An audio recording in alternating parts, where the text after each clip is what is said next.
Good. All right, welcome, Welcome. everybody. Messing with her. All right, first of all, I want to thank you guys and commend you for being here. I honestly thought this room would be packed full because we have top producing agents willing to share the secret. You're going to walk away with the secret. Right, guys? Yeah. Right. Or the magic pill. One of the two, I don't know. But anyway, first of all, I want to thank our panelists because obviously they're busy they're trying to figure out how to shut the phone off. Anyway, I want to thank them for being here because they are busy and they're taking time away from their busy schedule to be here and share with you. And that's one of the reasons they're successful, because they share. And I've worked with each and every one of them, and they're great to work with. I normally start any of the classes that I have with this whole positive, negative feeling and vibration, and a lot of you might look and go, oh, she's really crazy. But it's true. And the other day I shared it with my office. I'm not going to do the arm, push my arm down like I always do. But the other day I'm driving to the office, and I tried to let a car out in front of me, and she wouldn't go. And I'm like, and she wouldn't go, and I'm like, and she went, and I went, and then she stopped, and I stopped, and I went, and then she didn't go. I mean, this went on. I was like, Oh my gosh. the hell with you, and I sped off.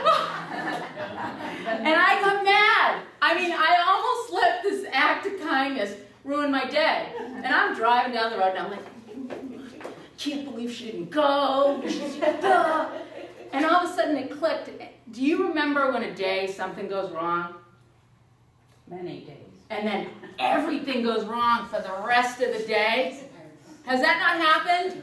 I mean, a client cancels on you and you're like, oh my God, and then you get in a bad mood. The next thing you know, John Maisel's calling me and going, yeah, you know that cash deal? Buyers walking down. And it just goes downhill because we've let the first thing happen to us put that negative energy, and then everything goes bad. Or you wake up and you get a contract on a house, and the next thing you know, you did a scratch off and you won, and everything's going good. Well, it's because positive creates positive, negative creates negative.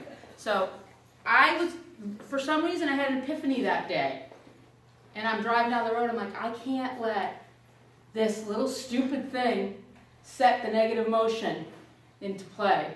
And I started thinking about all the great things that I had in life, my great friends, my great family, and my day was great. So I just want to tell you, that is so true about making money in this business or having a good life. It's all about positive thinking and not letting the negatives take your day down. So that was what I had to share this morning. And now we get to hear from all the wonderful people. John, do you mind telling everyone real quick about how many years in the business Sure. you've been? First off, I'm John Maisel with Exit Realty Leaders. I've been in business for 8 years. Do you want me to tell I would like you to tell anything that you want. my sales volume for 2013 was 4.7 million. Wow. Yeah. And you've been consistent though, right? It's not a fluke. And are you a team or are you an individual? Individual, looking to build a team. Awesome. Well, we'll get into that then. Dawn? Dawn Theroux with ERA American Realty. I've been doing this for 10 years. Sales volume for last year, 4.6. Steadily increasing every year. So. And I am Quade. I've been in the business a little over 4 years, and I think my sales volume was about 5.8 last year. No, so Quade got in the business when everybody was getting out. So, gotta give him credit. How many of you are new in the business? How long? Like a year and a month. Brave woman. Like 8 months. Well, you know what? The market's turned around, so you're smart. 6 months. Months? Mm-hmm.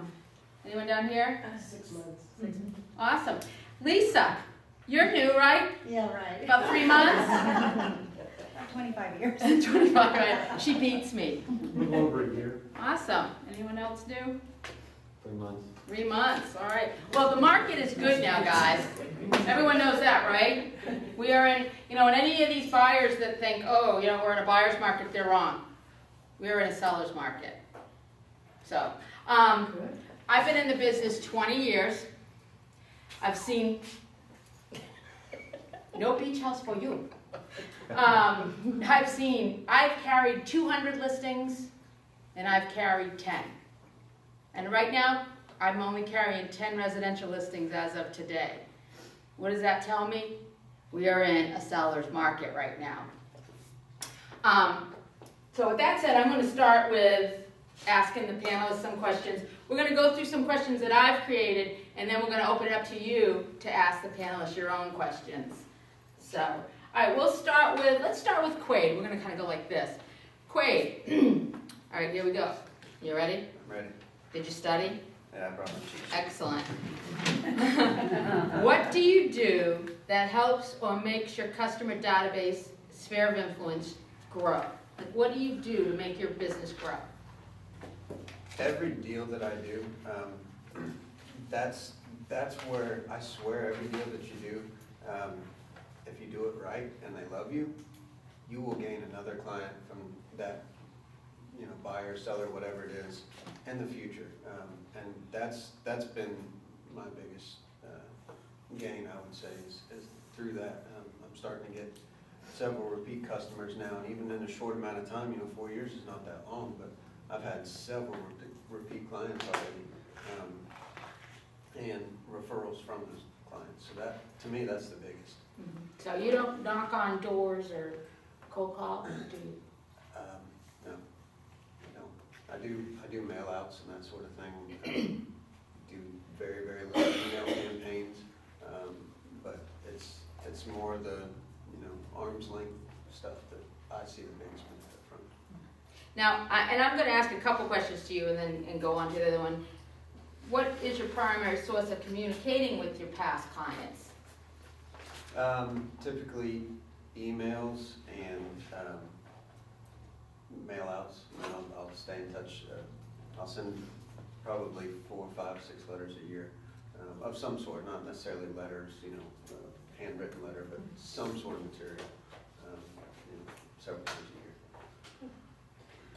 Don, how about you? Same kind of question. How do you keep growing your business? You've been in it for 10 years.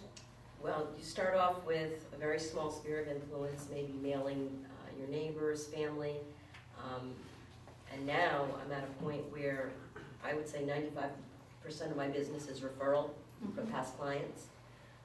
I still keep up with a small farm area, and I do get business from that, but I do mostly, I've sold homes for people probably 4 to 5 times over.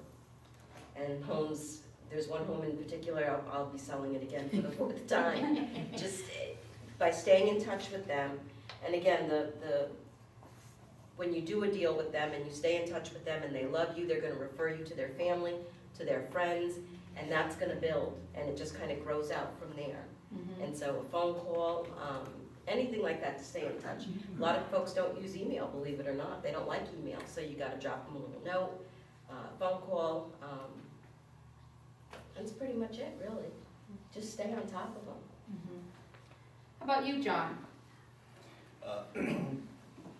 Like Dawn, when I first started out, especially only being here in Florida for 10 years, my sphere of influence down here was quite small. So it was things that I was involved with, kind of like my church, the kids' schools, sitting as chairman on the education committee at the elementary and middle schools, making those connections, and then every day making sure that everybody that I made contact with knew I was in real estate.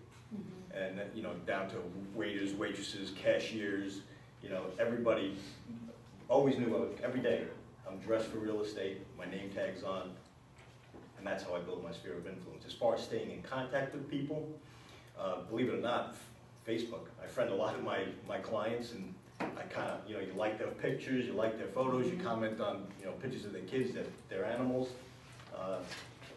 and it's nothing, what's that? You said the kids are animals? The kids. I'd say that's not really a good way But, to do it. I mean, that's it. I have no formal, I don't do like constant contact or top abuse or anything like that. It's just all casual relationships. Awesome. Well, and Facebook, they say Facebook is a online cocktail party. Because when I first got on Facebook, and I'm just gonna tag on that, I thought, okay, I have to just show my listings and just so, and I still do that, don't get me wrong, on my business page. But that's exactly right. If you read about it, they want you to like the people's photos, comment on them, and build a relationship with them. And then they're gonna push you because people want to work with people that they like. So I agree with you. Past buyers. My key to my years is exactly what they said, stay in touch with past buyers, because well, a lot of you are new, but I've heard it a million times that the realtor that sold them their house said, we are gonna be best friends. I am gonna introduce you to everybody. And they never hear from their realtor again. So, you need to keep in touch with your past clients, and quite frankly, some people may not agree with this. You don't own your client after the deal's done. So if you don't keep in touch with them and they bought one of my listings, I can guarantee you I'm going to keep in touch with your past buyer. Guarantee you. And I have sold many of other agents' homes. I have listed other homes that I had the listing and another agent had the buyer. Quick example of this, just so you know, I had an agent that sold one of my listings. I started mailing their past buyer, welcoming to the community, the local restaurants, just little tidbits. Not, hey, you know anybody that wants to buy or sell? I never did that. Just information about the community. Nothing that cost me a lot of money. And on it always has my website, my email. Well, this client emailed me and they said, we've never heard from our realtor that promised to be our best friend. We really want to meet you. Can you come for coffee? And I was like, they just moved in 6 months ago. All right, I'll go. I went and had coffee with them. Then they started emailing me. So now they're on my email update program. And they asked me for coffee again 6 months later. And I sit down with them and they said, we hate it here. We love our house. We hate it here. And I said, okay. They said, we want to move to Orlando. So I said, well, you're going to lose money. You've been here 6 months. I think they bought in 206. I can't remember, 207, I don't know, somewhere in there. You're going to lose money. Why don't you go to Orlando, look at houses, because you'll trade money for money. I'll hook you up with a realtor, and at least if you see something there, you'll just move the money from one asset to another. I hooked him up with a realtor thinking, okay, now they're going to go look, and we'll see where this goes. Bought it cash for $330,000. I made a referral fee of over $3,000 because I stayed in touch with another agent's buyer, and I went and had coffee with them.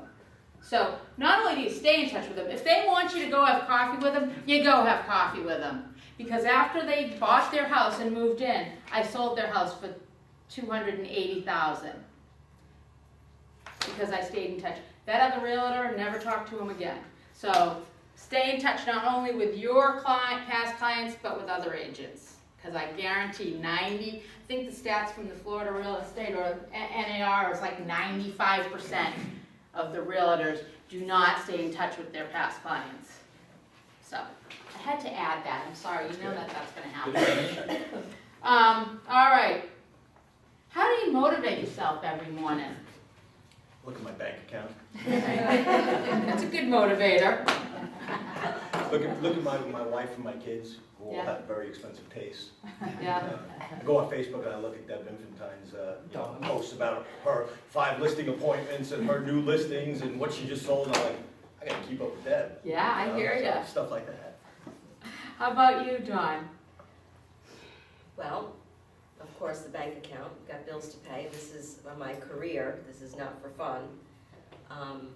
But I take very seriously the trust that people have put in me to get what they want and accomplish what they want to accomplish. So you have a very strong responsibility.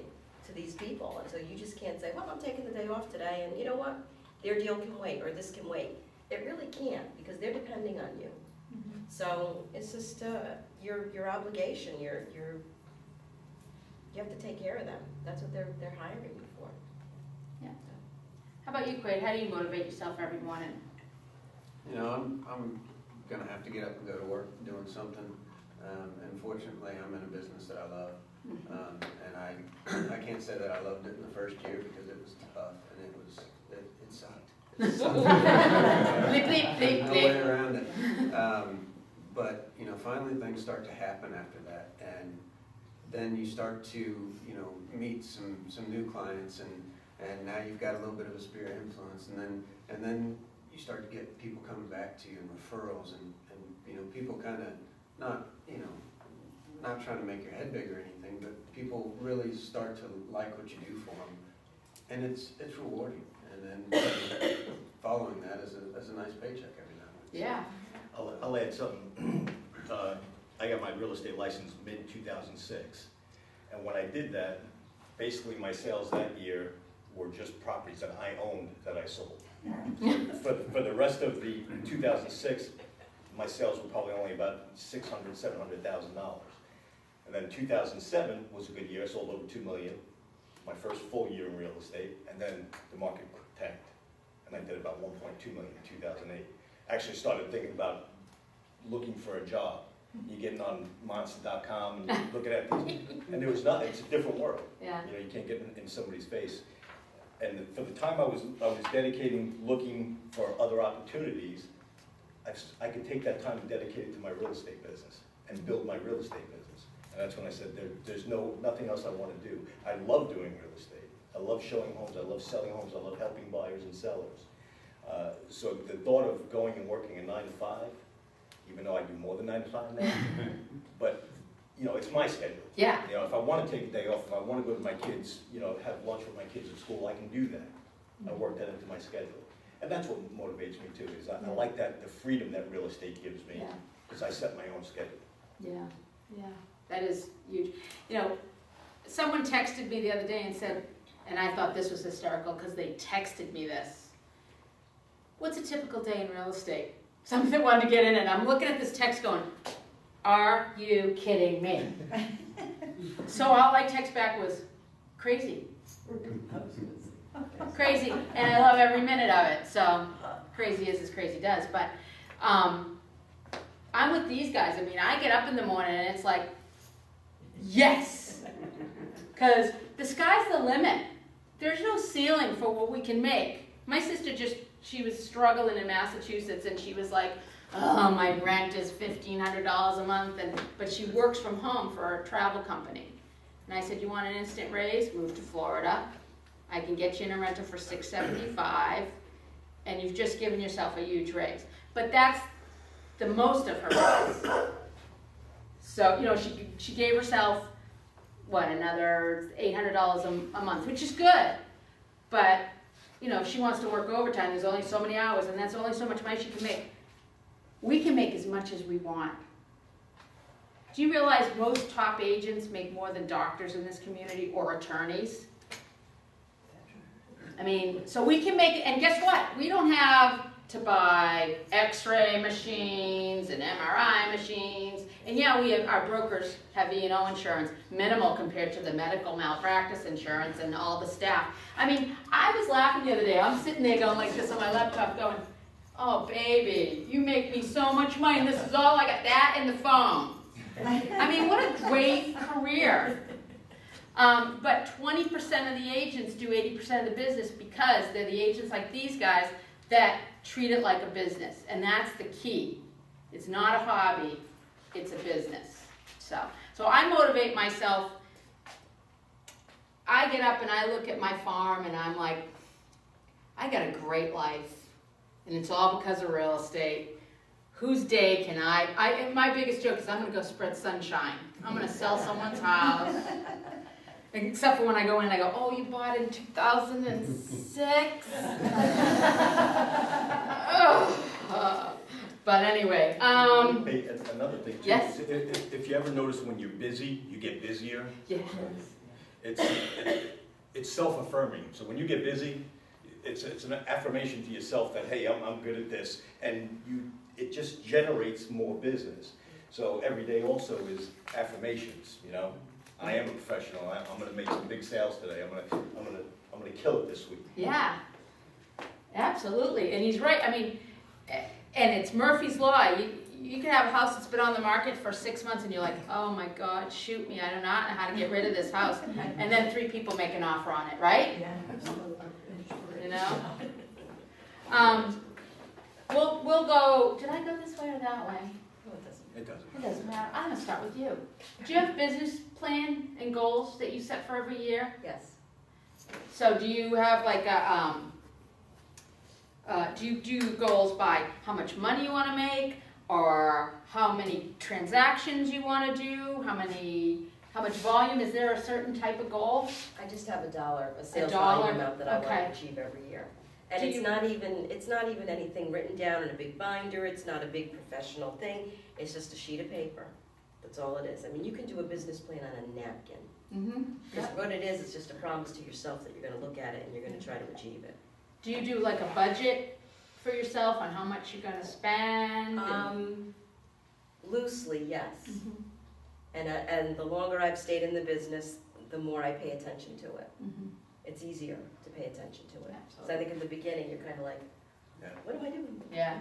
I'm You doing business, buy but what am I everything or you doing? don't buy anything? Yeah, it's kind of like, How about you, Quade? Do you do a business plan, a budget, goals? About like what she said, and for the first year, I didn't really have to worry about all these different websites and stuff that call you and wanting you to sign up and pay for this and pay for that. I didn't have any money, so I didn't have to even think about saying yes. The second and third year, I started, wanting to try and invest in some more marketing and stuff. And you can go broke marketing as much as it will help you. And a lot of times, you kind of have to see where your dollars are going and if it's a worthy cause or not. So in the last couple of years, I've really been trying to, look at my bang for my buck and where it's making me the most money. So that's kind of not really my budget, but that's what I've been focusing on the last couple of years is what can I cut out and still, do the same sales volume. But I'm about like Don. I don't have anything fancy or anything. It's nothing that's on my home screen that I look at every time I turn on my computer. But I have stuff written down of what I need to do every year and what I want to do with that money. Besides just make a living and pay my bills. I kind of set a somewhat of a big goal every year to either acquire property or something or pay something off, and that's kind of what motivates me. college fund for the new baby. Something like that. How about you, John? No written business plan. Mhm. Basically my goal that I set for myself is financial, and it's usually the number. For 2013, it was 150,000 gross commission. I came in just short of that. And then for 2014, it's 175,000. So hopefully I'll get closer to that. And what I do as far as keeping track of it, though, and I guess you can say this is kind of written, is I'm a big Excel spreadsheet fan. So all my sales, my budget, everything, I keep in an Excel spreadsheet. Every time I have a sale, I put that in the list and it automatically calculates where I'm at. So I look at that probably a couple times a week to see where I'm at. And I can kind of gauge how much more I need to do going forward. One thing I never do though is I never panic like if I'm not kind of where I thought I should be at this point in time, because it just, by the end of the year, I'll be there. Wow. Good, I'm gonna have to call you in the morning, because I've been panicking about this year. And the people that know me know that I know I'm kind of crazy, but believe it or not, my budget and my business plan is like in a binder like this, and then I don't use it. But, I've gone to, okay, I wanna make this much money, how many transactions do I do, what's my average sales price, I have to do this many listings because I translate that to closings, and it's crazy. And I do it, and then I don't ever look at it again, so it's useless. So I'm with them. I'll comment on what you said. I tried to do that one. I sat in a class one time on business plans. Yeah, I think And- that's how and I they- And went. they gave me this whole formula of this is what you gotta do if you wanna make X amount of money and your average sale is this. And you gotta have this many listings and you gotta, in order to get this many listings, you have to talk to this many people if you only get half of the listings. And by the time I worked I went to my Excel spreadsheet and I set it all up automatically. And by the time I sat back and looked at it, it said I gotta talk to like 120 people a day to meet my goal. I was like,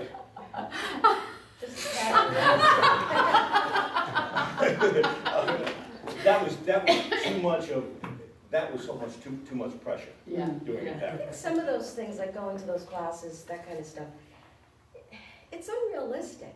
You're not gonna talk to 10 people today. It doesn't happen. This business keeps you It's flowing. going all the time, and you're putting out fires, or you're dealing with, a little issue that crept up, and the 5 people that you wanna call, well, guess what? You can't, because you gotta deal with this right now. And so sometimes you don't get to that, and I know our brokers are probably having a fit right now, right? Prospecting. You do have to do it, but the business is so fluid, and just like John said, it just keeps going. You can't have that business plan where, okay, I'm gonna talk to 10 people today. It just doesn't, there's not enough hours in the day. You've gotta prioritize. I know people that do it and are very successful at it. I can't. I know people that It'll make me dedicate crazy. 3 times a day to get into their lead generation program and sit there and call people. We're all different. You can make yourself do anything you want to do, and if you put enough effort into it, you'll be successful at it. You'll be exhausted by the end of the day if it's not who you are, because you expended so much energy to do it. Yeah. I mean, we sat in that class together. I'm a big picture guy. I know what I need to make, and that's how I work it. I'm not a detail guy. I'm not a step-by-step, this is what I need to do to achieve my goal. If that's you, great. Yeah. Get on that, set your 3 hours every day apart. Yeah, it is And different sit for and make those everybody. phone calls. It Well- is different for everybody. And Dawn, you've been in the business for a while, and you are very busy, so that is, I guarantee these people that have been in the business 6 months, a year, 3 months, you're not that busy. You don't have 4 deals or a couple listings, right? So prospect, Yeah. that is how you will get busy, guarantee it. I never knocked on a door in my life. I never cold called because I knew I wouldn't do it, because I hate rejection. It is what it is.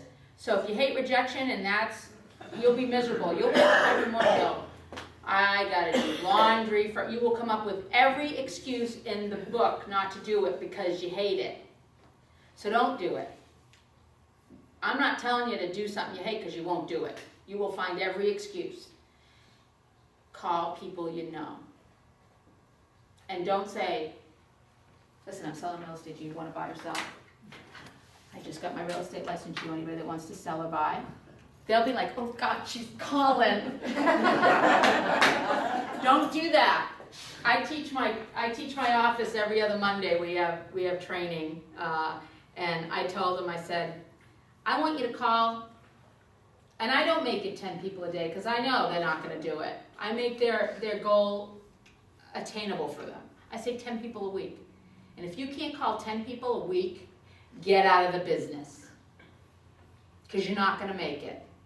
But call 10 people a week that you know and just say, hey, I don't know if you know, I got into the real estate business and I just wanted to let you know, but how's blah, blah, blah, and that's the end of your real estate talk. Don't say, do you know anybody that wants to buy or sell? Just say, I wouldn't even tell them that. I'd be talking to them, say, hi, it's been a while, blah, blah, blah. They say, what are you doing? Oh, I got my real estate license, I'm very excited, the market's crazy busy, I'm so excited. End it.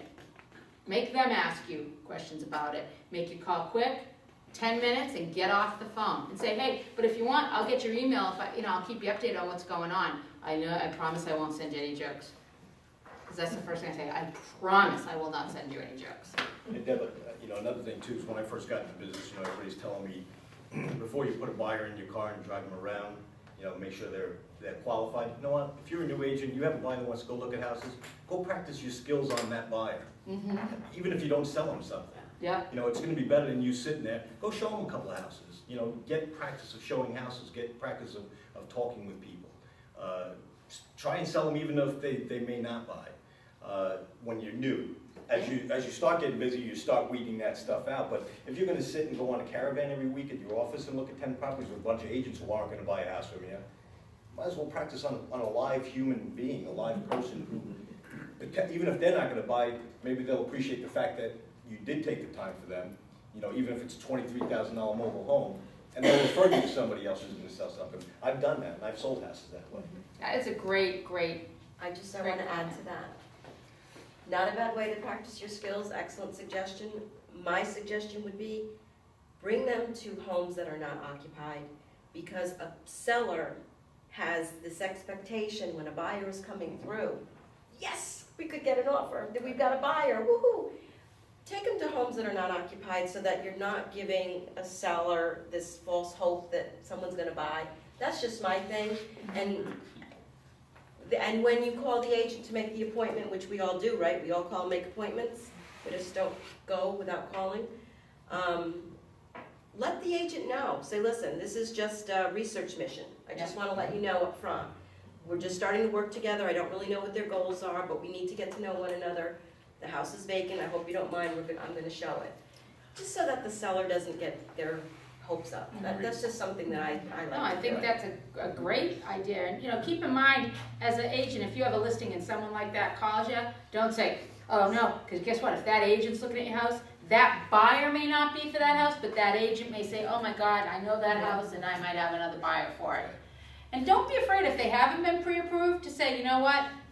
Why don't we call the bank and just kind of get you pre-approved to see where you're at. If they haven't, you ask them and say, because here's the thing, I'd hate to show you houses that don't fit in your criteria and then everything else is gonna look worse. Or, I mean, that's kind of hard to say because then it sounds like you're asking them, saying that they're not qualified for enough, but say, plus, if you present an offer with, I got an offer this morning. I was sitting here, I don't know who was here, and I was going, trying to read it on my phone, and I'm like, no pre-approval, 100% finance and VA, no pre-approval letter. And another agent called me, she said, I got a client coming in to look, did you get that offer? I go, yeah, but I'm not presenting it until I have a pre-approval letter, so show it. So, people like me, people like them are probably, especially if you're 100% finance, and we're gonna say, you know what, offer, we'll present it when you get us a pre-approval letter. So you let your buyers know, say, most of the agents aren't even gonna look at our offers without a pre-approval letter. Let's make a phone call. There's plenty of great local bankers. You guys need to find a good banker that you're comfortable working with, that you can pick up the phone and say, hey, can you do a quick pre-approval on the phone, just to get an idea. So, but I agree with them. My buyer specialist, Kathy, goes, going out, don't know anything about them, practicing my skills. I'm like, Kathy, you've been doing it 8 years. Don't care. And off she goes. She's been successful. Kathy closed over $4 million last year as a buyer specialist. So, all right. Some great stuff, guys. And don't worry, guys, I am going to open it up for your questions. So write them down if you're thinking of them as we go. We're going to talk about your routine. We'll start with Quade.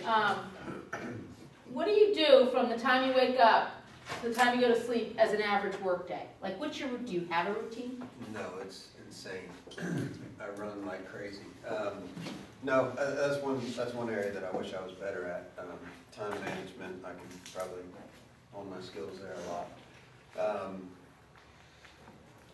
Yeah, I mean, I don't sleep in until 10. I get up at a decent hour, and I usually work until hardly ever do I get up before 5:30 or so.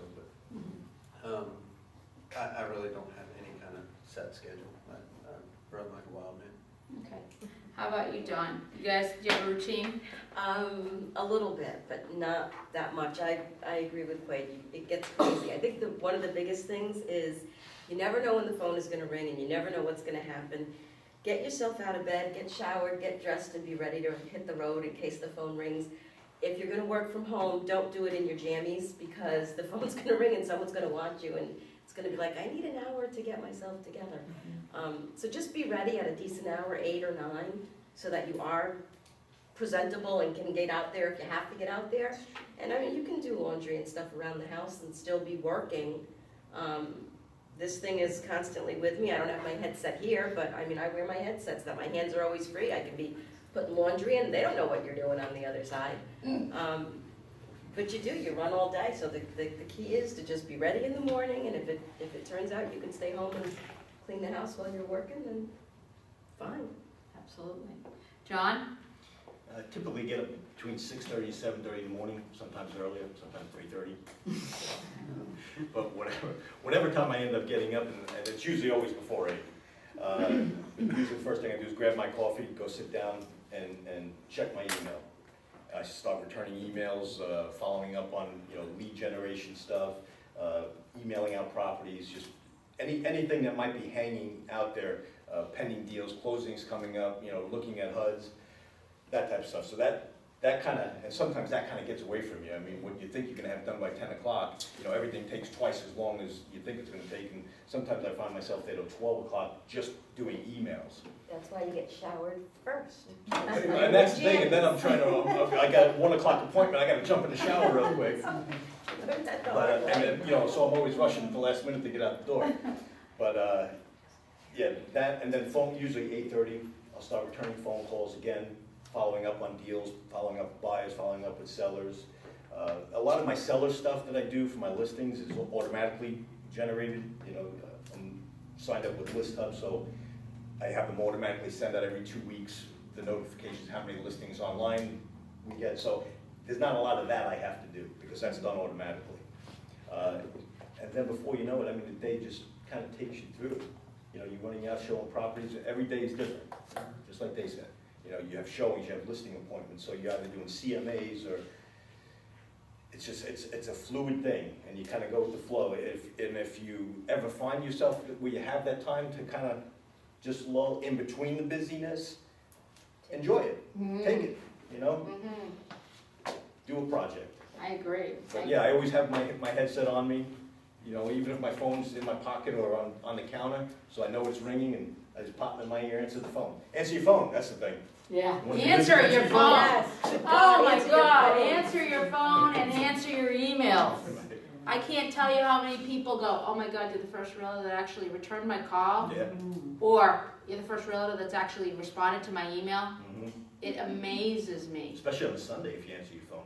I I'm know. still waiting They're like, for- oh I my was God. shocked, they don't know how to. I'm still waiting for an hello? agent from Saturday. Yeah. I want to show her property. Yeah. How long do you think I'm going to chase her? I had Find an, something else. yeah, I had, and to get on that real quick, you're losing money. When you do not respond to an email or a phone call, you are losing money. We spend all this money or time to get ourselves out there and get listings and get deals, and then we go, oh God, I'm not taking that. I'm not considering that. I had a lady call me, and she said, it was a Sunday. Thank you for answering your phone. I'm like, no problem. And she said, I'm in front of your house, and I think it was like 90,000. I'm in front of your house, and blah, blah, blah, blah, blah. I saw it on another company's website, because we have that IDX. Great thing. You can advertise my listings, John's listings, Dawn's, Quade's, and get business. Well, they started another company's listing. She said, I emailed them saying, I want more information, I want to see this house. She never heard from me.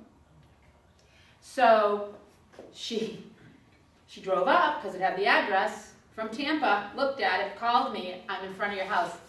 Can I just walk out back and look at the water and see if, because it was like a little canal. Can I just look at the water? I'm like, it's a little old lady living in there. I'm going to call her and tell her you're going in the backyard so that she's not freaked out. So I call my little old lady, she says, okay. And then I called the lady back and I said, so did you walk out and look?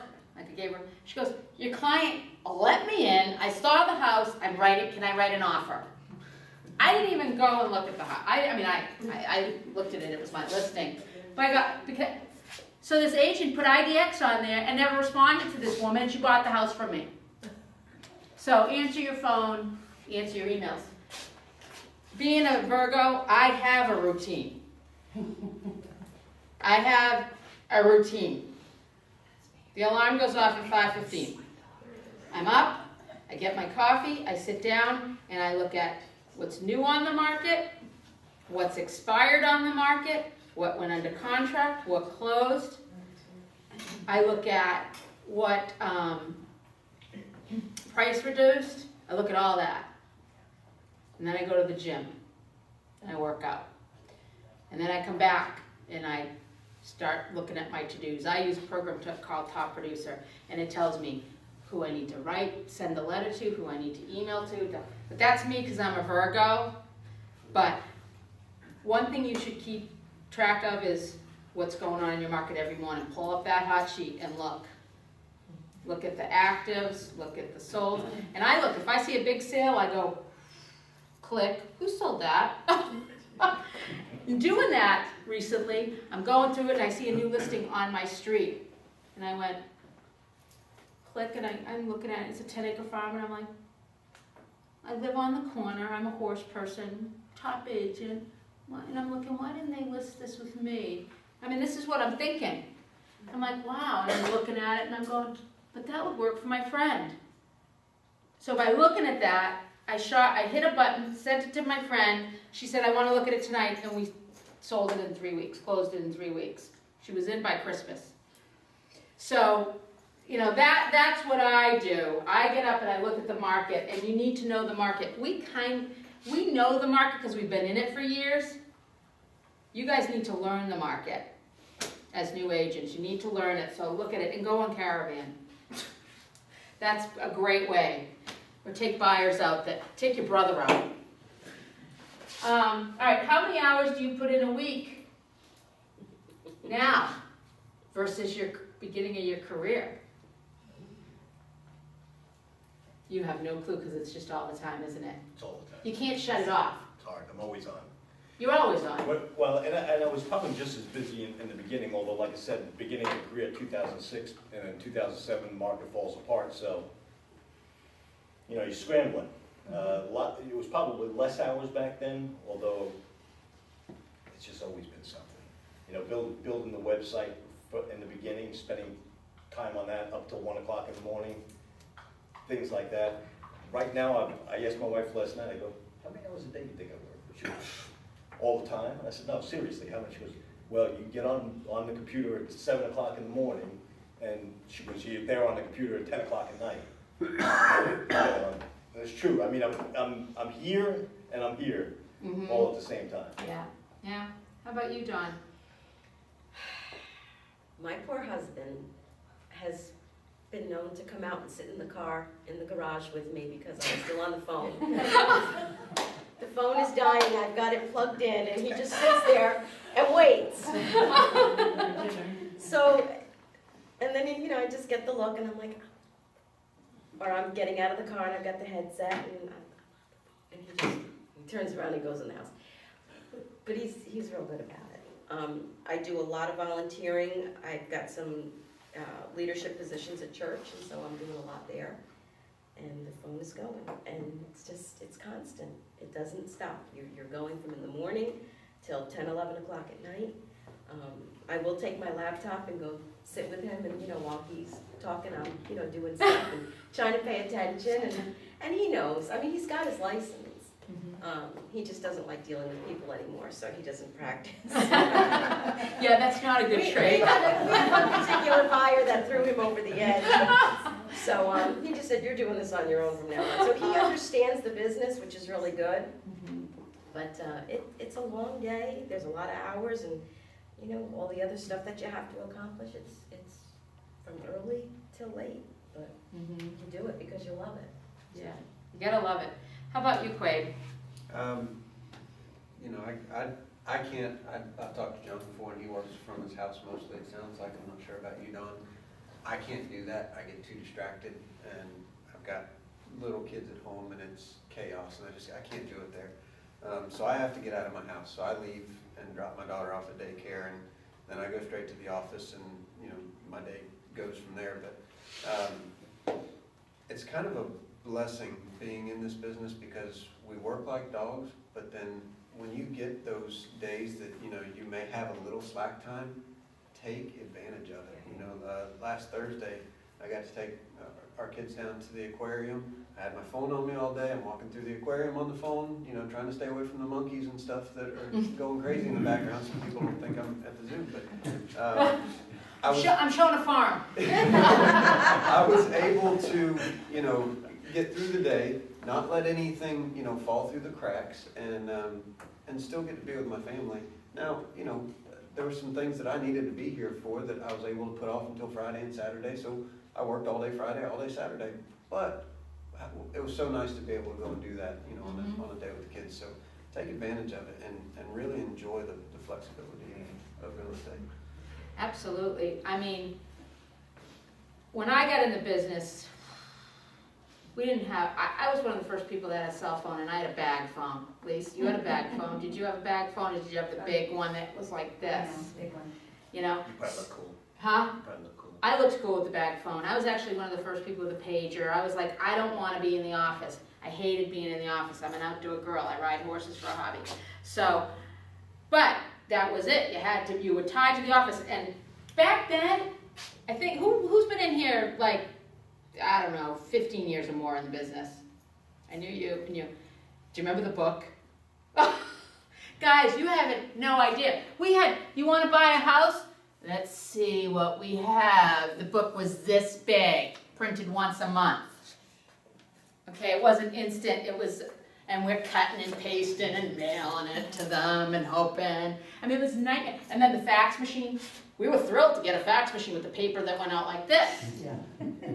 I mean, I just looked at a contract on this morning.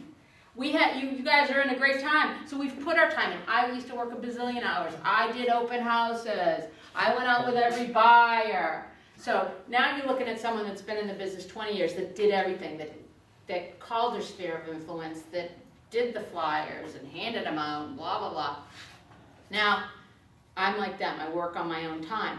And you're right, the phone is in my ear a lot, but if it's 7 o'clock or if I'm at dinner, it is off. Not off, it's on vibrate. I might go like this and look at it. Last night I got a call at 8 o'clock at night. I was having a glass of wine with my sister and we were having KFC.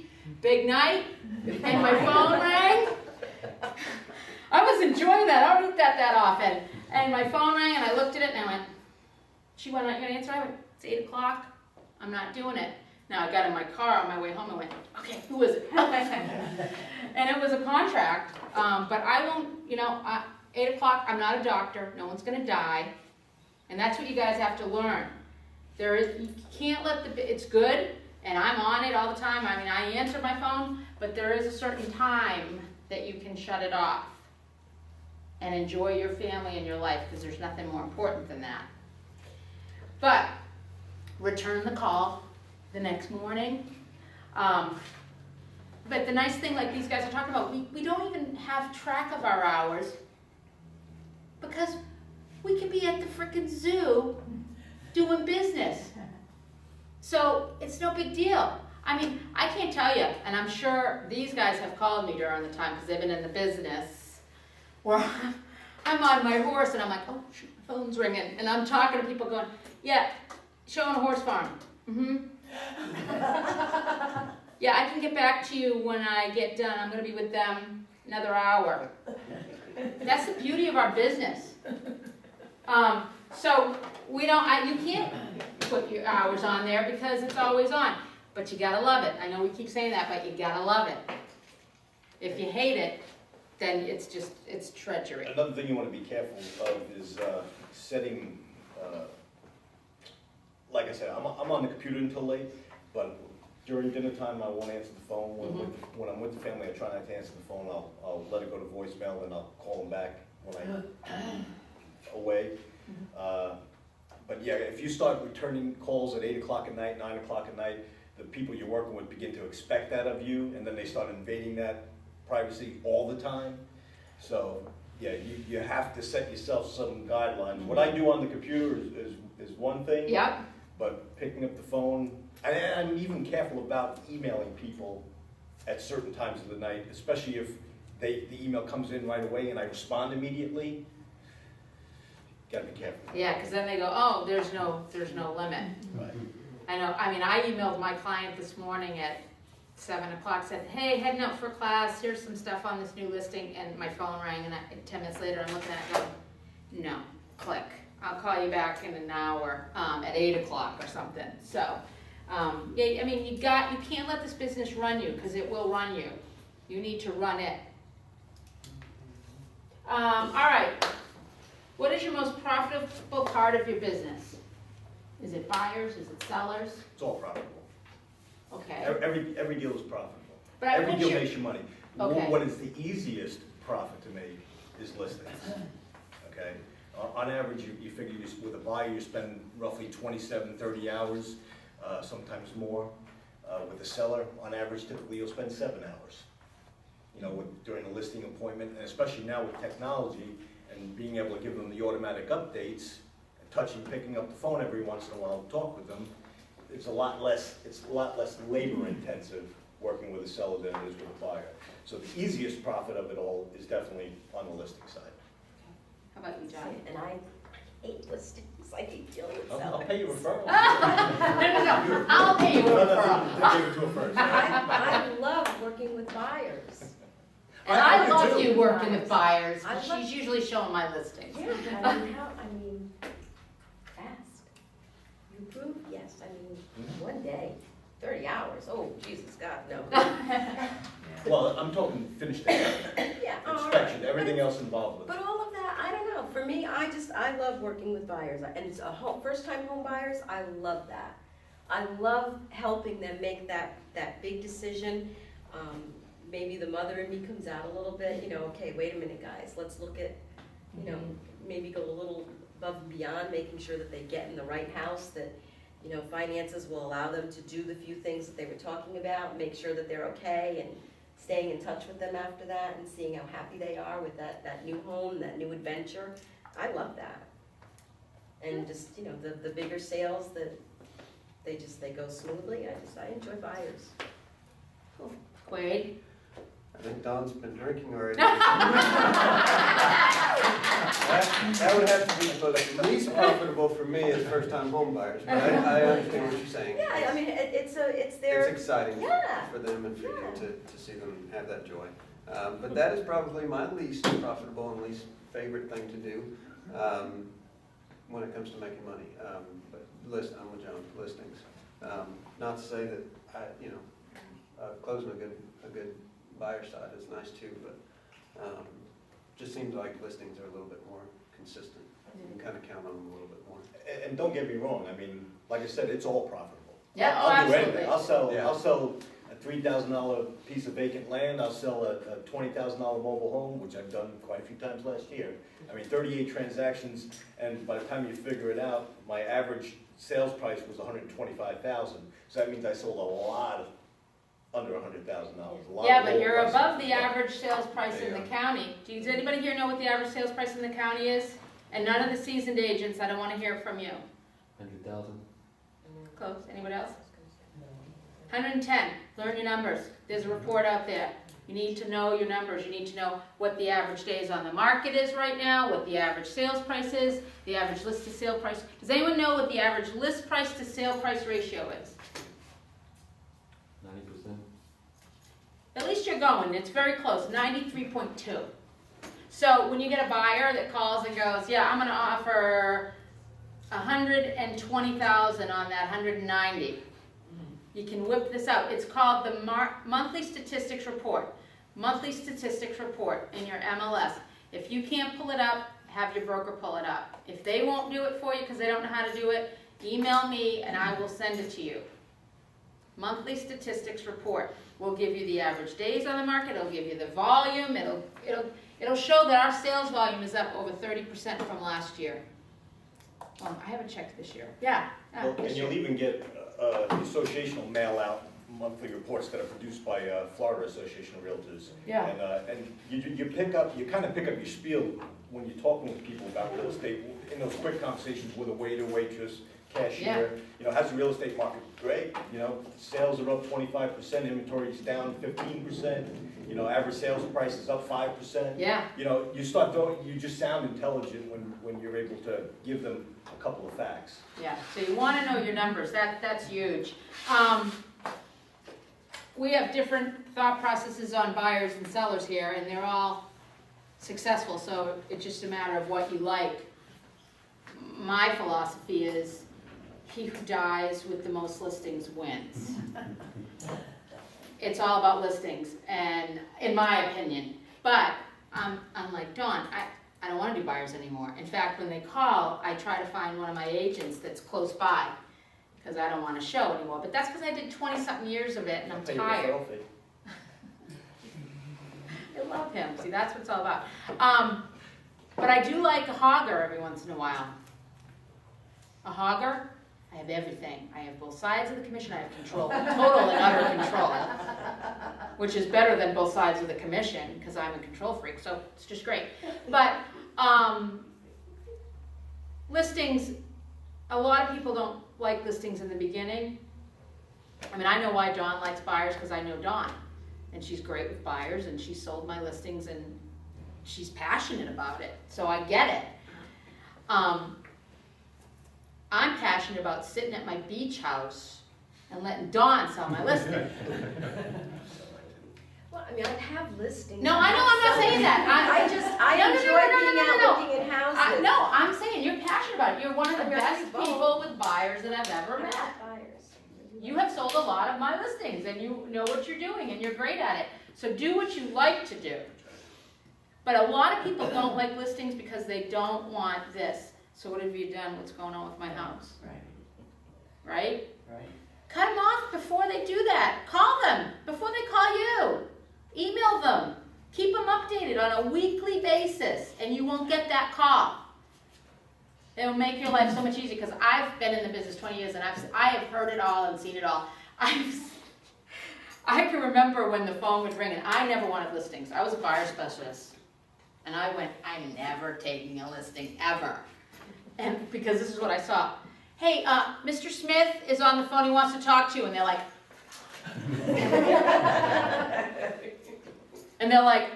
they're not here right now. Well, okay, I'm sorry that you called them yesterday. Yeah, and the day before. Yeah, I promise to get the message to them. And then you give it to them and they go, and they rip it up. I mean, come on, I know, I've seen it. They're still doing it because they do the 3 Ps. Does anybody know what the 3 Ps are in a listing? Place a sign, put it in a multiple listing, and pray that someone else sells it. Those are the 3 Ps. And don't call me, because and then when it expires, they get this. Hey, do you want to renew? You're expiring today. Well, why hasn't it sold? Oh, it's overpriced. And that's when they tell them. I am constantly on my people. I am constantly sending them market updates and saying, we're busy. It's the price. Let's get it down. No one's looking at it. Dawn isn't selling it, it's the price. So, That's the great thing about those list hub reports that go out every 2 weeks, because on it, on the left-hand side, it shows the activity, the online activity for the past 4 weeks. And if you see those bars start going down like this, you get the report, you can copy yourself on the report, so you can look at it at the same time they're looking at it. And if you see that decline, that's a great time to pick up the phone and say, hey, did you see that report I just sent you? yeah, The listing's getting stale. yeah. We need to reduce the price. So but you have to prove you've done something for them to realize it's not you and it's them. So you need to prove it, you need to do things.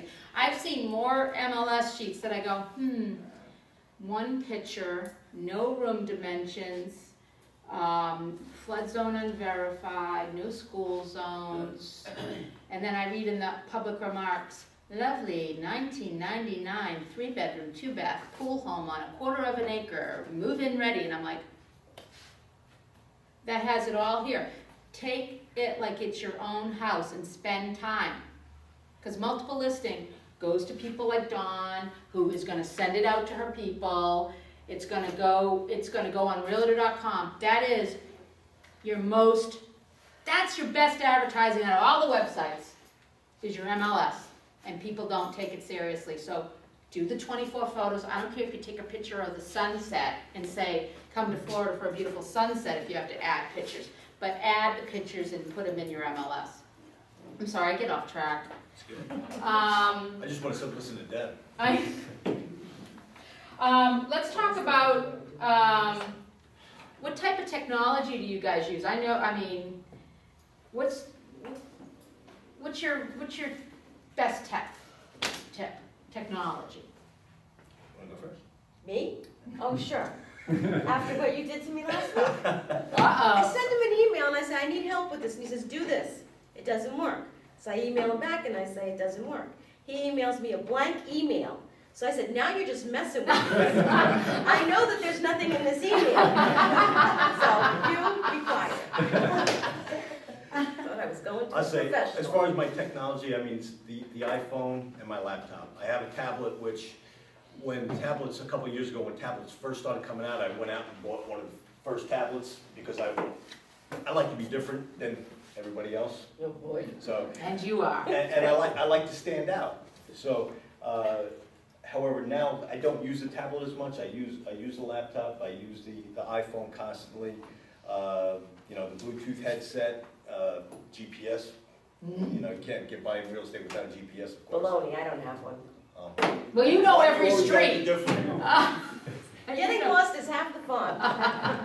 You just gotta have customers with a sense of humor. And now, you know, as far as other technology, I mean, that's your hardware stuff, and then other Zillow, Trulia, you know, those are some other bits of useful technology that are great for lead generation. Yeah, they are, absolutely. How about you? I would agree with everything he said, but the But- tablet thing. I bought a tablet a couple of years ago, tried using it, and it was a total failure.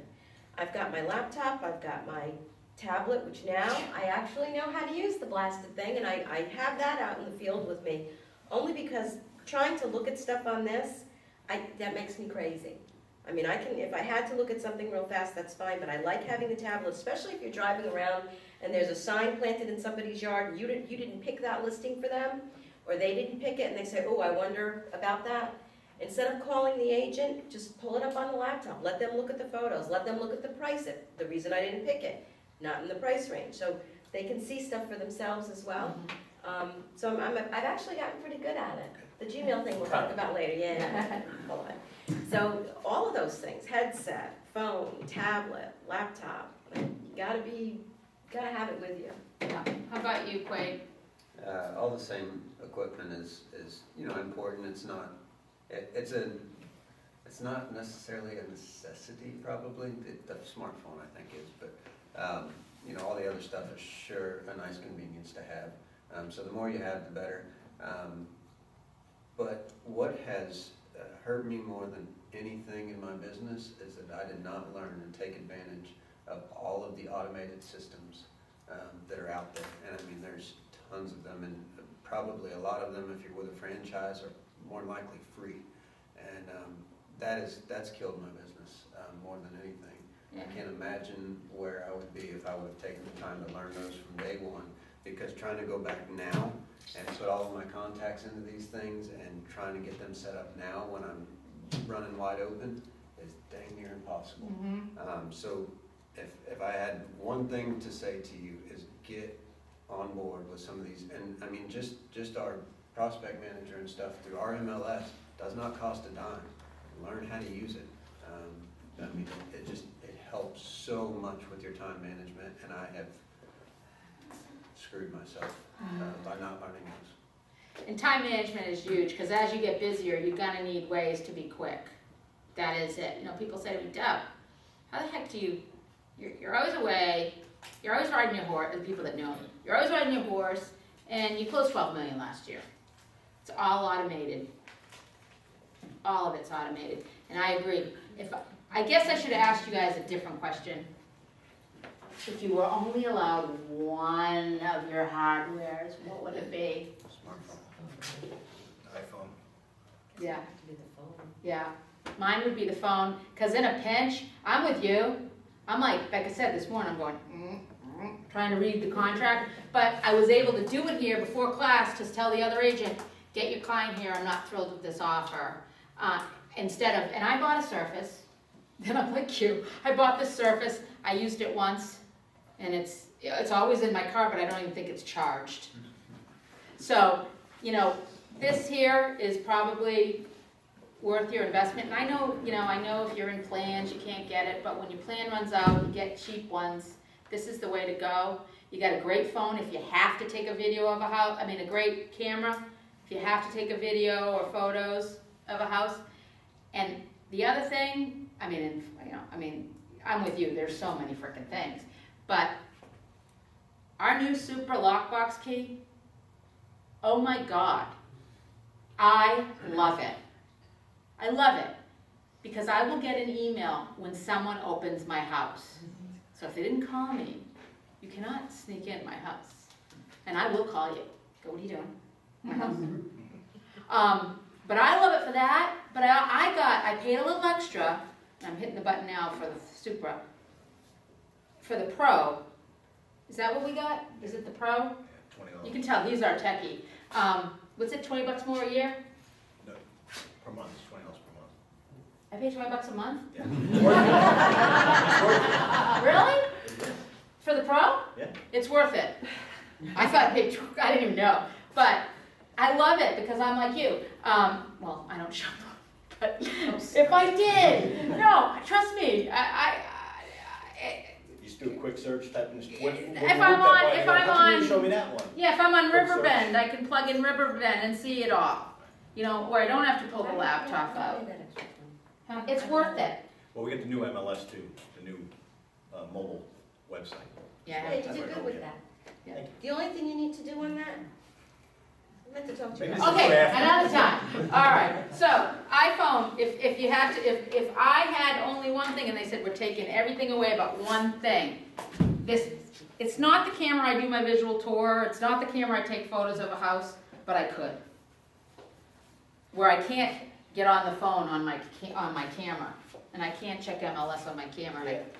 And don't do your MLS photos with your iPhone. Yeah, no. I mean, Get a decent camera. yeah, get a decent camera. I mean, it takes a great picture, but you really lose so much more outside of that screen. Yeah, and we could go on about pictures, like don't take the dining room table.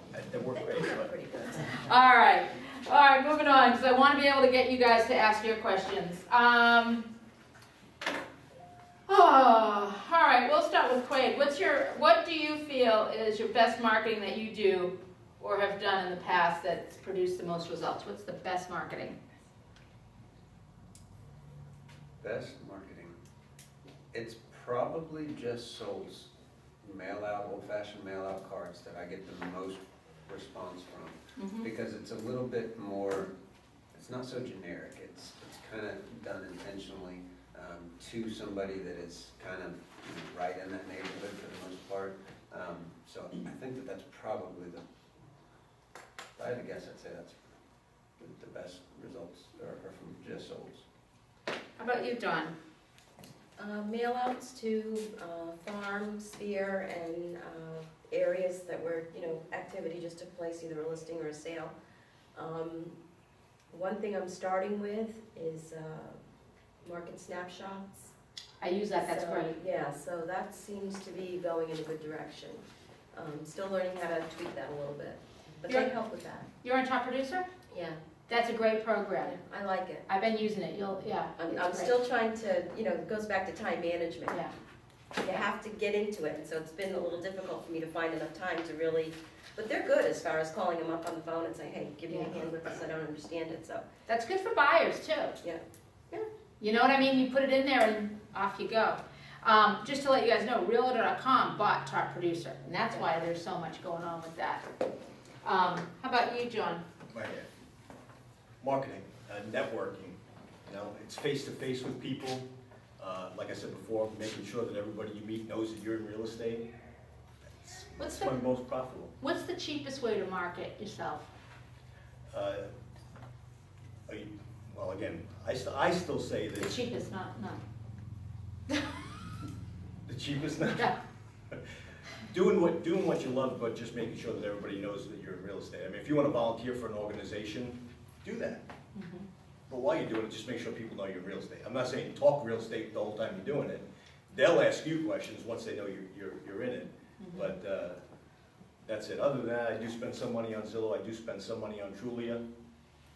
And those leads come in. I also have Market Leader. So I generate probably about 60 leads per month between all of that.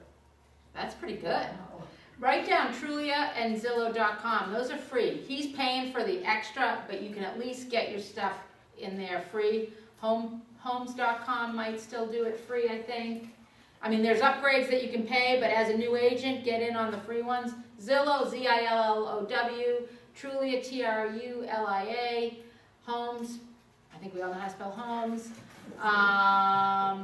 There's another site called Point2, the number 2 agent.com. That's $15 a month, but that's a pretty good site.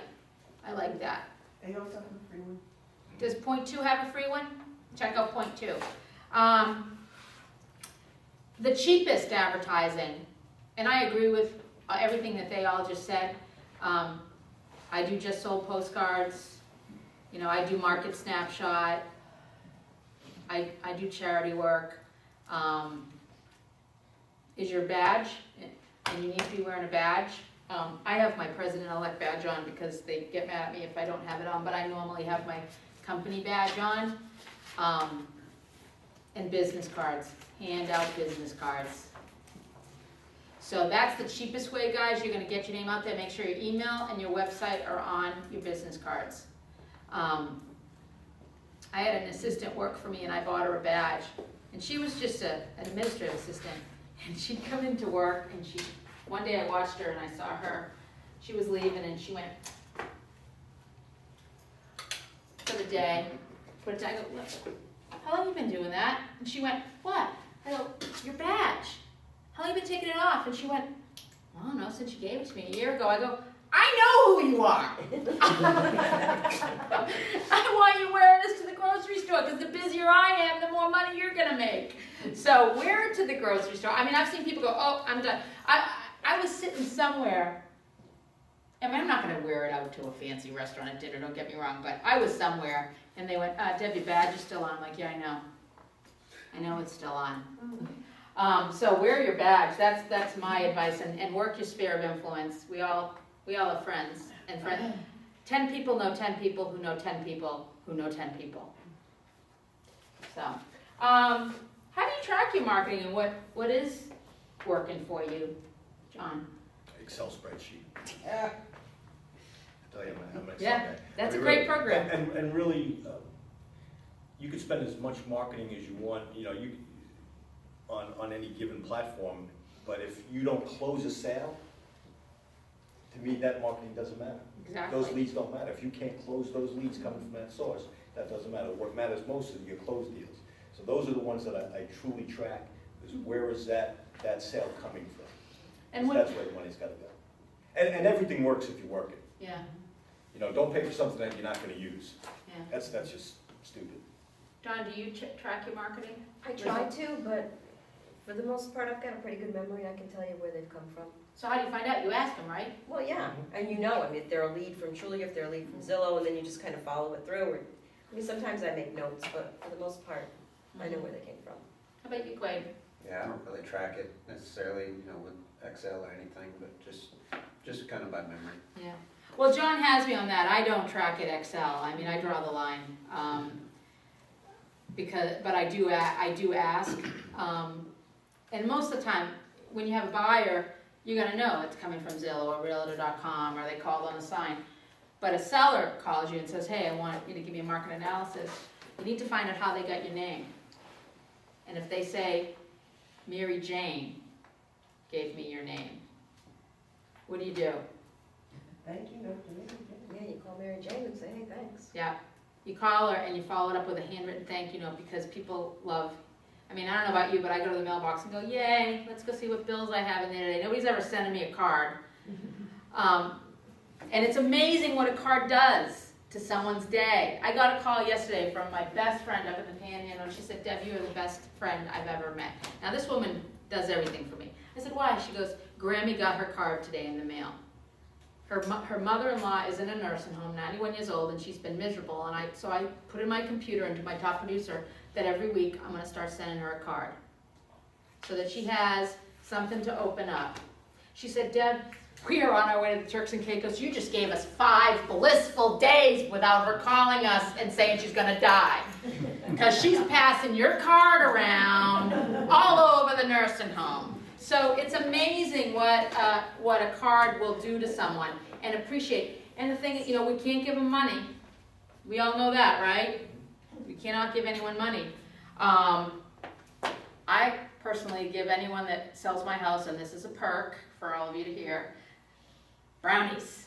I know. Y'all get brownies if you sell one of my houses. And they're not homemade, they're the good ones. They're awesome.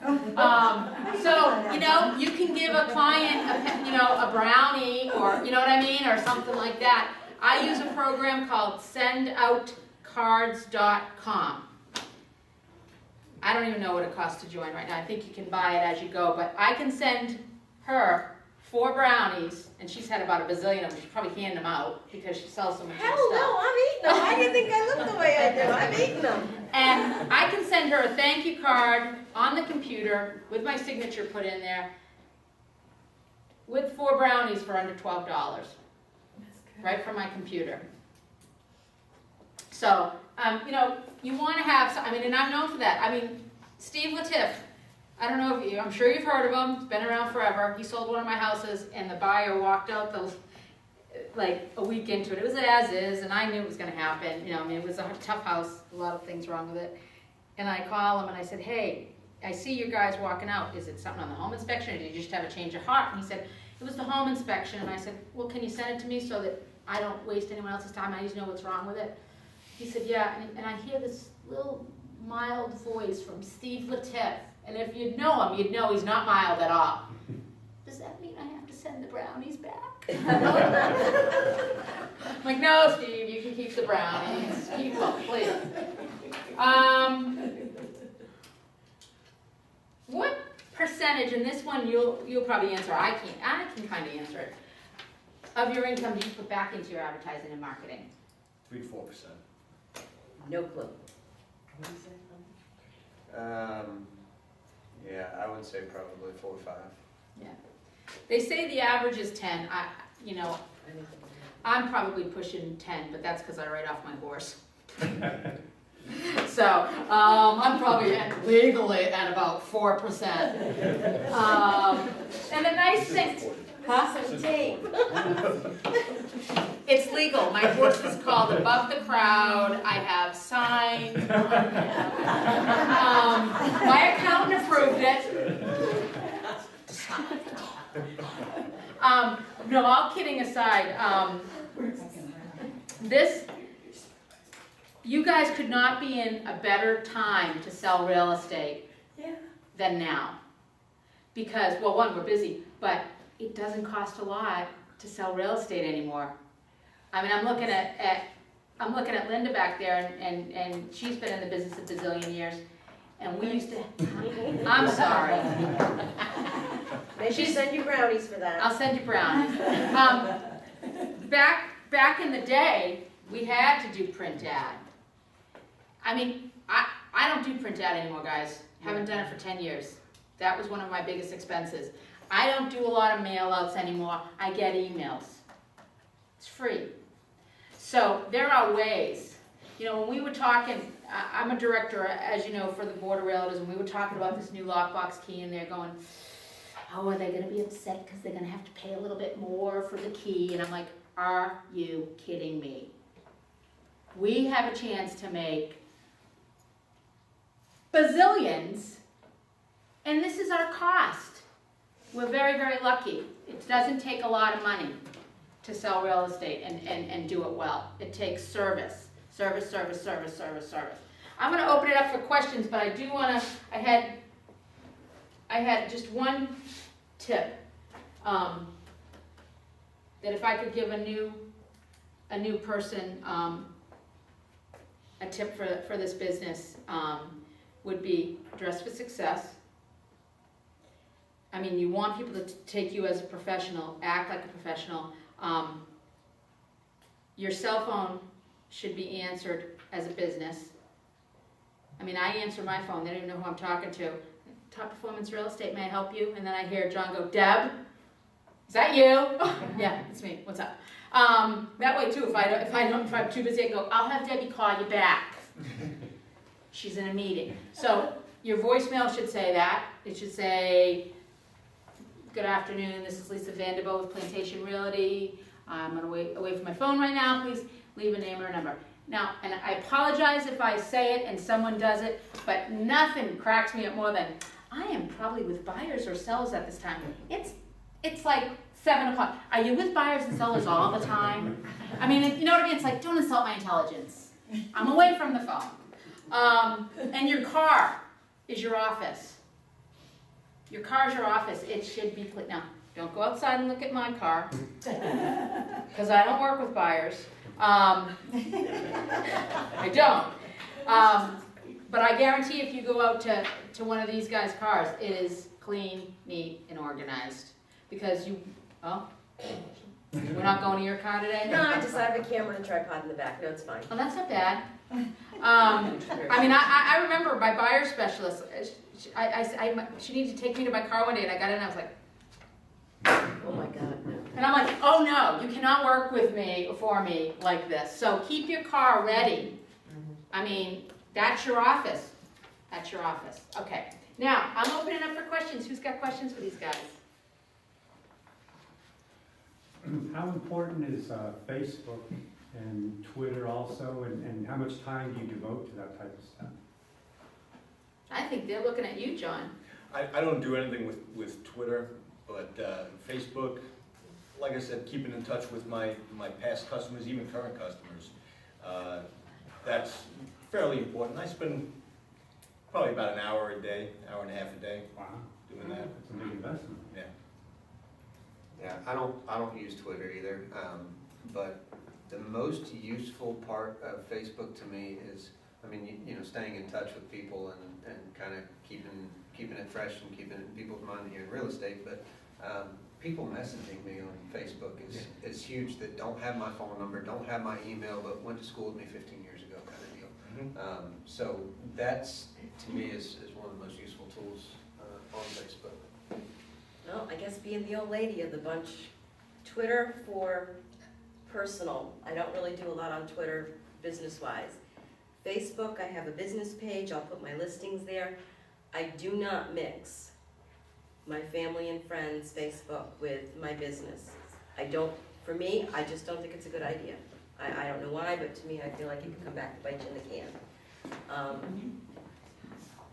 It's business, it's personal. I have a line there for that. I don't know why. Well, quite honestly, I think, and we can check, but I think that you're right. You're not supposed to put your listings on your personal page. Because I was doing that, and you're not supposed to. Well, I put them on my business page. Right. I share the link on my personal. Okay, see that, yeah. Because and that's what I do. I have a business page. If you're going to put listings on, you need to have it on a business page, and you can share it, because anyone can share it, and that's a good idea. I didn't think of that. I learned that today. Twitter, I Twitter, only professional, not personal, and I have no idea what I'm doing.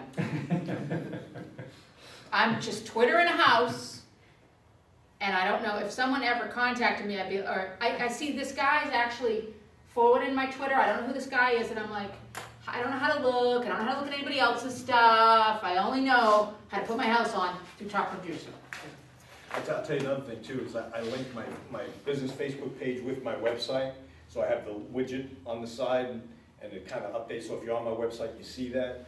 So I don't know, I got a certificate one day from my exit Realty of Florida that I was number 5 in the state for pending deals for exit Realty Florida. Oh, that's cool. Congratulations. So, you know, and I just whipped out my phone, and I got, that's cool. I took a picture of it, put it on my Facebook page, and would show it on my website. So I had a seller call me, said, I was on your website. Oh, and by the way, congratulations about that number 5. And it's all intertwined, it's all. Yeah, by the way, and to make sure you're doing press releases in the paper, people read them. Before I forget that too, on top of the Facebook. Any other questions? You say that you use Trulia and Zillow. You say that works for your lead generation. How does Realtor.com work for you? Realtor.com, unfortunately, has kind of dropped the ball on a lot of stuff, in my personal opinion. And if you look at the reports that, the list number reports that the association sends out every month, and you see the views, I mean, Zillow probably doubles and maybe even triples what Realtor.com does as far as viewership. Zillow and Trulia, I think, have just dominated that real estate market. I mean, sit with any buyer in your car and they're looking at a Trulia or a Zillow ad. More than likely a Zillow app, finding homes. So, Another question for John. How do you find Zillow and Julia's values? For this area? Oh, for this area? Well, if you drill down into the statistics on Zillow, you'll find, because you can go into the back end of it, and you can look per county, and they'll tell you right on their own website that they're up to 19% off for Citrus County on their estimates. Yeah, speaking of Zillow, just so you know, and I didn't know it, one of my agents went out and the people almost threw her out of the house because Zillow said their house was worth more. And out she went. She went home and she was like looking on Zillow and looking at it. It says right on there, contact your local professional. This is a estimate, blah, blah. She called him up. She said, I would like to come back and see you again. And she brought that paperwork right from Zillow's site and got the listing at her price.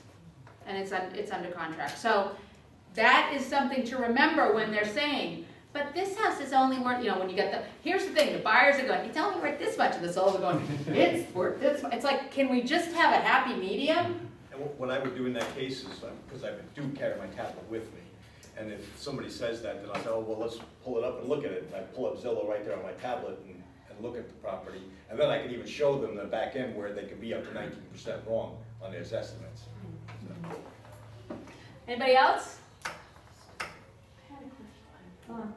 When you just discussed the market snapshots, could you elaborate on what that all means? Because I'm not familiar. It's a program that's provided for by Top Producer. You can put in zip codes, and it'll give you market data, and you can put in your contacts within those zip codes, and you can set up something so that they'll automatically get an email or a letter, depending on what you set up. It's a little bit of work, but once you do it. Yeah, you have to have the program called Top Producer, 8i, which is it's a database. I've been using it for my entire career. That's how long it's been around. And this is like a branch off of it because Realtor.com purchased Top Producer. It's probably $80 a month. As a new agent, I wouldn't suggest. It's going up. It's about $99. See, I must have locked into it at a lower price. As a new agent, I wouldn't say that's your best means right now. There's inexpensive ways. I will say, if you're looking for a database, and if you don't have a database, you need a database. To keep your contacts and I would strongly recommend looking at topproducer8i.com. It's probably $39.95 a person a month, but it does a lot. There are people that don't like it because they use it as a glorified Rolodex. That's not what it's for. But do you have a database that you suggest? I just use my Gmail, believe it or not. Okay. How about you? I know. Well, what I was fixing to suggest, I don't know what company you're with, but if you're with one of the bigger franchises, they offer so much of that stuff for free. So as a new agent, I went in and signed up for Top Producer and this and that, and honestly, I didn't use it. It was a waste. So I got to pay, and it's a year minimum for Top Producer, I believe, because I paid for it for a year and never even opened it. Don't make that mistake. If you can have some free products, use them. Some of them are really good. Yeah, I mean, if you can get something free, I definitely agree with that. Yeah, Linda? And if they really want to go the cheap way around, you can have your own database right in Anovia under your prospects and put all your clientele in there. And that will send automatically listings directly from the MLS, as well as getting your statistics. You can go to RPR or you can go to Realist, and that is going to give you back-end details on any property. And that's all available through the board. I'm glad you brought up Prospect Manager. One way I use Prospect Manager is kind of like a reverse way. I had somebody that lives in Sugar Mill Woods and asked me what a home's selling for in Sugar Mill Woods. And I said, well, you know what, I'll tell you what, I'll send you listings. So I went into Prospect Manager and I set up my listing, not for actors, but for closed. Sugar Mill Woods. So he lives down there, so now every time a deal closes, he gets an email from me. The deal is closed, and he knows what's going on in his neighborhood. And that's kind of like the market snapshot, only not costing you. And it's not as pretty, but it's the same information. And that's what it's all about, is getting your name in front of them constantly. Anybody else? Come on, I got them all here. Yeah, who's your accountant? That's a problem that I've been having with paying a lot of taxes on a little bit of money that I made last year. I mean, I use, and these guys can say who they use, it used to be Cohen and Barnes and Cohen, now it's Cohen and Delaire in Yeah. Crystal River. And they do a lot of real estate agents, Cohen and Delaire. That's who I use. You guys have anyone you use? Check with your broker. Yeah. And here's the thing, guys. My advice is to treat it like a business. So if you don't want, I'm set up as a PA corporation. I don't know. Are you a corporation? No. You're a corporation. So when you get a check, do you just put it in your household money? No.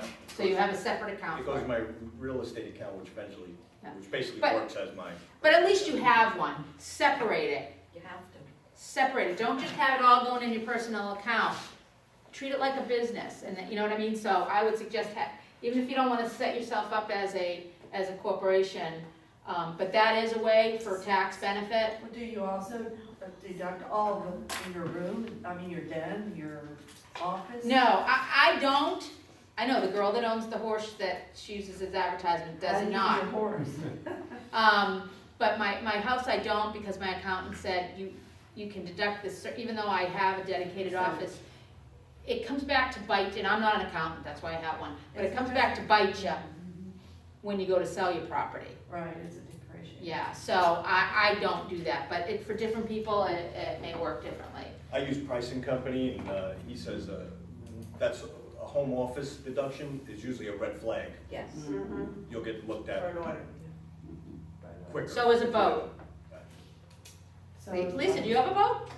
No. Yeah, I write it off. Yeah. And my son. Horse. Hey, I know, that's what I said, I go, really? If I buy a boat, that's gonna be a red flag, and my horse isn't, but because a lot of my advertising is me jumping a horse, it is advertising. Horse shows, I'm advertising them, so. Anybody else? Come on, there's gonna be a question. Okay, well, I'll just Keep going. I'll just ask, and maybe everybody could help me out, being that I am new. I had a couple listings in the last year that, again, we brought that up.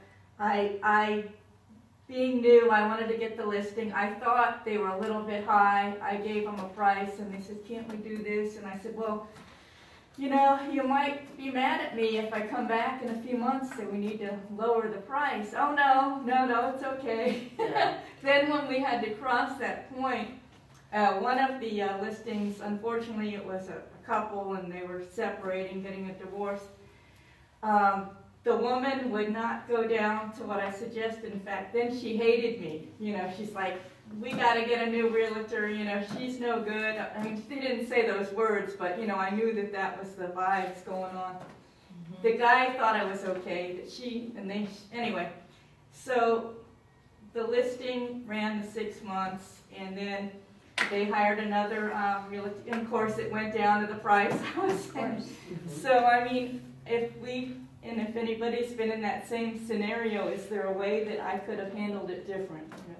Well, what I would have probably done is, if you're agreeing to take it at the higher price that they want to list it at, number one, maybe what I would probably have them do is, I'd write on the CMA that I prepared for them. I'd have them sign it. I wouldn't even take it. I would just let them hold the CMA, but just the fact that they acknowledge the price that you told them, maybe would help them remember what you told them and not say that it was your idea and you couldn't sell it at that price later on. But also is, when you have a listing, also setting up your customers so that they get updates of closed listings and new properties on the market in Prospect Manager. So it's keeping them updated. They know their price at $160,000, but everything else around them is selling for $140,000, and that's just going out to them automatically as things are happening. And then it makes it easy for you to pick up that phone and say, hey, we need to make a Well, price I adjustment. did that with the other one. I kept saying, there's been some, there's a lot of short sales, bring you down. You've got a lot of mobiles around you, even though your house is very nice. I try to be diplomatic, And then, oh no, we're not going anywhere under this because then we'll only get this. And I said, you know, I sent them mail outs and everything, but then it didn't work. I Well- guess we don't always get 100%. Sometimes you just can't fix stupid.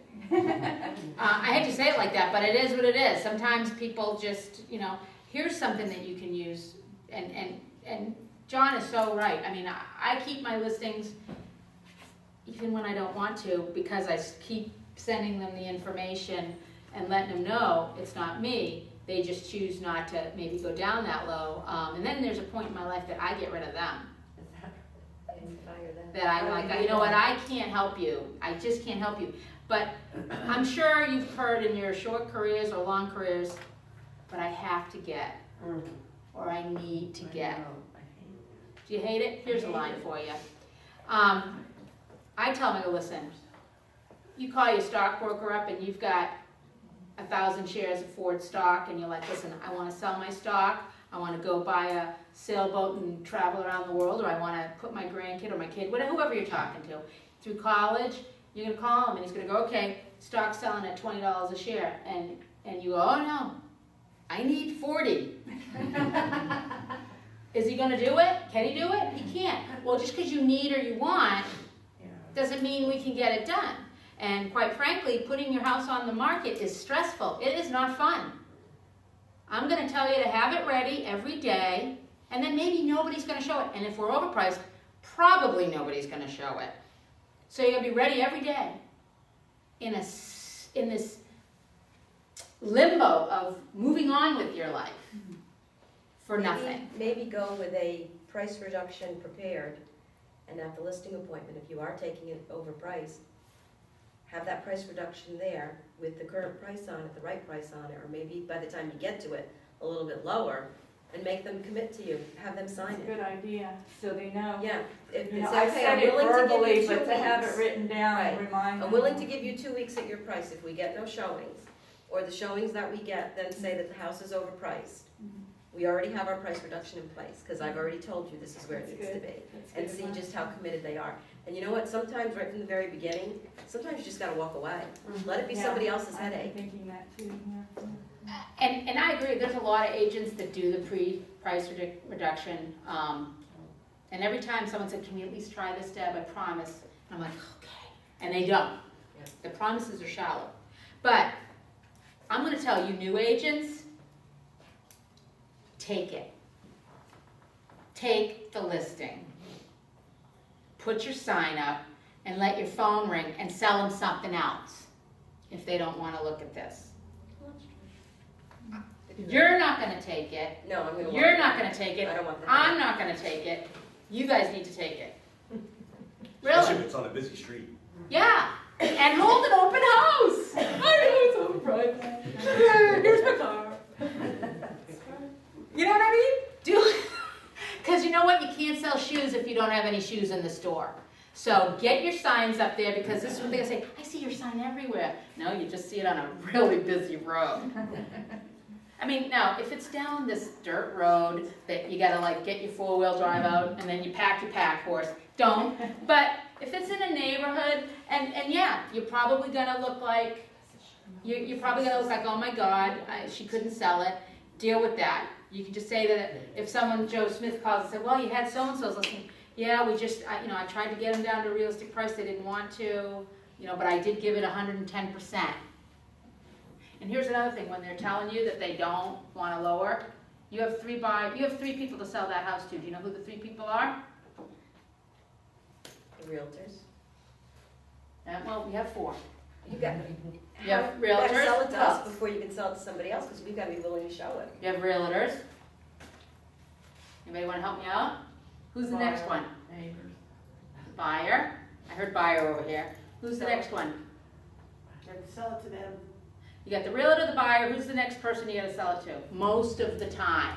The lender. The appraiser, lender. And who's the 4th person?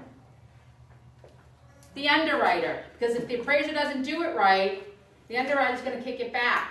So it has to follow Fannie Mae, Freddie Mac guidelines. So all the wishing and the hoping and the praying, I tell them, listen, do you want to be packed up? Because we could get your house sold because someone might not look at the comps, just fall in love with it.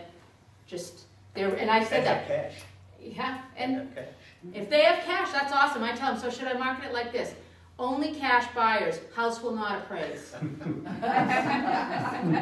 better yet, uninformed buyers. Yeah. You know, do you think you're gonna be lucky enough to get the only stupid buyer to overpay for your house? And I tell them, they go, well, and because I've heard that, well, we'll just go and we'll get a cash buyer. And that's what I say to them, all right, that'll be my header.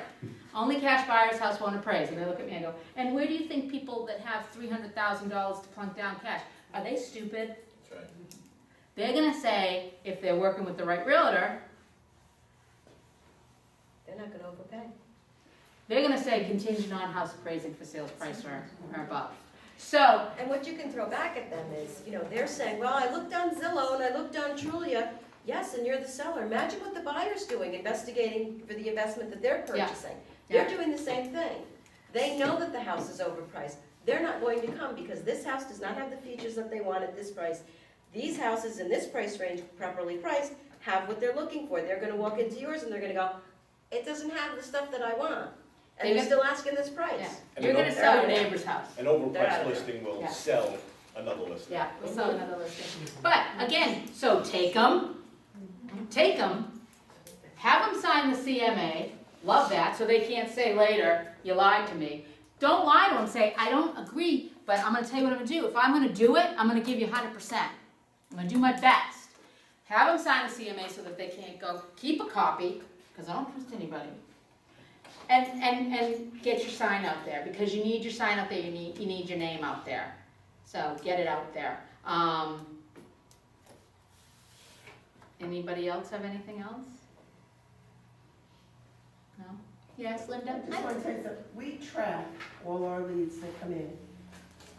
Probably 80% of the telephone calls that come into our office are from signs. Mhm. And it's so important to have your name and your phone number out there. To me, that's your biggest ticket, and the cheapest ticket. And you're gonna have sellers that'll say, oh, I don't wanna sign. Don't take the listing then, No. if it's overpriced. If it's a good price, take it. But I tell people all the time, can't sell a secret. Because I love this. Oh, I don't wanna list, I don't wanna sign, I don't want my neighbors to know I'm selling. I'm like, you don't think that the real estate cars with Deb Infantine all over her car, they're not gonna figure it out? They might have a friend or a cousin or a family member that wants to buy it. I tell you what you do. You wanna be different from the rest? I don't do it anymore. When my husband worked for me, I did. You list a house, you write up this letter saying, pick your neighbor, you put a flyer in, you go to 15 houses around the house and you drop it off. You got nothing better to do. You're not asking them to sell your house, you're like, hey, I just listed this house, you have a chance to pick your neighbor. And you hand them to them.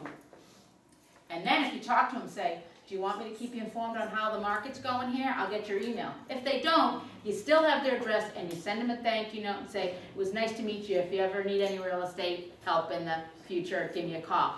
Pick your neighbor. No one else is doing it. Not even me. I bet you're not doing it. No. Thought about it. Yeah, it's a great one. I got great, when my husband was doing it, I got a lot of results from it. So, well, if no one has any questions, I guess we'll adjourn. Okay. Go sell real estate. I don't know how to shut that off. Thank you very much. That was really nice. You're welcome, thank you. Thank you. I learned a lot. Does anyone know how to shut off a camera? Oh, there you are. We have a little bit of editing.